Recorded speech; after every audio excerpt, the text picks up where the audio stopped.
Assalamualaikum warahmatullahi wabarakatuh. Alhamdulillah. Alhamdulillahirabbil alamin wassalatu wassalamu ala asyrafil anbiya'i wal mursalin wa ala alihi wa sahbihi ajma'in, amma ba'du. Kaum muslimin dan muslimat dimanapun anda berada, alhamdulillah, pada kesempatan yang berbahagia ini saya akan membahas mengenai satu orang yang telah ditentukan oleh Allah Subhanahu wa taala masuk surga dan satu orang yang telah ditentukan oleh Allah Subhanahu wa taala masuk neraka. Jadi ada orang yang telah mengerjakan perintah Allah Subhanahu wa taala, yaitu mengerjakan sembahyang, mengerjakan sedekah, puasa, haji, infak dan lain-lain sebagainya yang telah diperintahkan oleh Allah Subhanahu wa taala kepada hamba-hambanya yang ada di dunia ini. Bahkan ia melakukan amal-amal kebaikan yang tidak dilakukan oleh orang-orang lain. Bahkan amalan-amalan kebaikannya dianggap oleh orang lain, orang tersebut pasti akan masuk surga. Karena saking banyaknya amal-amal kebaikan itu, ketentuan perintah Allah Subhanahu wa taala yang dikerjakan oleh hamba tersebut. Namun Allah telah menetapkan kepada orang tersebut masuk neraka.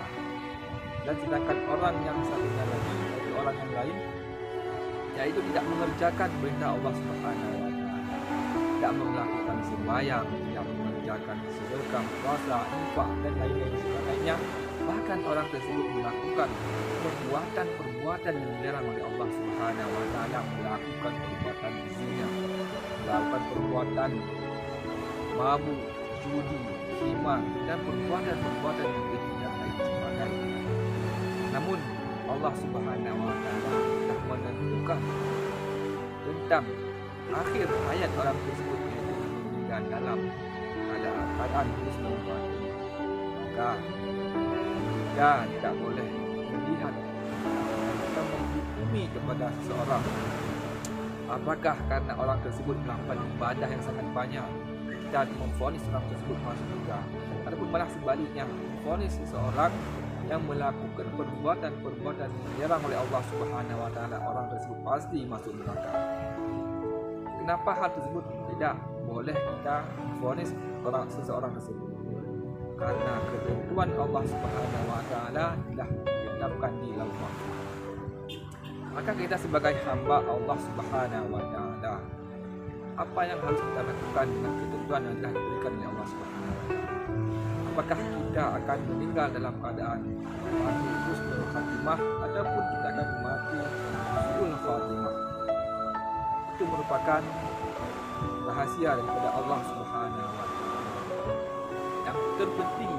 Yang terpenting kita sebagai hamba Allah Subhanahu wa taala, yaitu mengerjakan perintah Allah Subhanahu wa taala dan meninggalkan semua larangan-larangan Allah Subhanahu wa taala.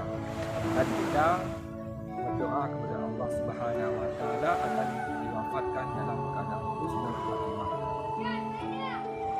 Namun apakah Allah tidak dapat mewafatkan kita dalam husnul khatimah?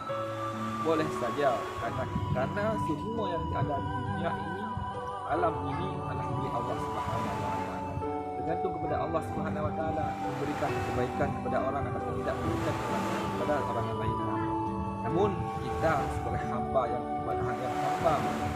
patuh kepada Allah Subhanahu wa taala, yang mempercayai dan beriman kepada Allah Subhanahu wa taala, kita berdoa selalu kepada Allah Subhanahu wa taala akan diwafatkan dalam keadaan husnul khatimah.